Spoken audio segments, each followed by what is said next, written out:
புரட்டி மை சொந்த வண்டி ஏய் நான் ஏதாவது பண்ணுறேன் பேசாமல் பொத்திக்க நிற்கிறியா? பண்ணுங்க சீக்கிரமா பண்ணுங்க. ஏவிஎம் பாய்ஸ் காத்துக்கிட்டு இருக்கு. நான் உன்னைய இடது கையை சுரண்டும் போது ஏதாவது உணர்வு வருதா?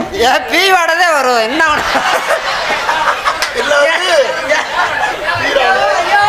பாடிட்டப்பா வந்தது தேவர் பாட்டு தான் பாடினேன்.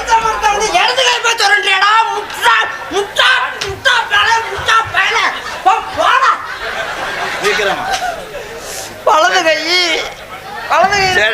சரி இப்ப இடது கையில செய்வாரு.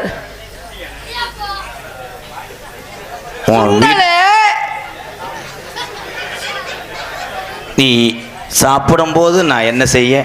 சாப்பிடும் போது நீ பேண்ட் கட்டுறா. அட கருமம் முடிச்ச ஏற்கனவே நான் சாப்பிட்றதே இல்லை. எனக்கு அனுப்ப வந்துடும். சாப்பிடும் போது என்ன செய்வா? இங்க குழம்பு ஊத்து சாப்பாட்டுல என்னடா உன்னோட பெரிய மதுரா இருக்கு. ஏதாவது லவ் பண்றதுக்கு ஒரு அளவு இருக்குடா. நீ சமைச்சு சாப்பிட்ற கம்மா கெளுத்தியா நான் இருப்பேன். நீ கம்மா கழுத்தியா இருந்தா நான் வீட்டுல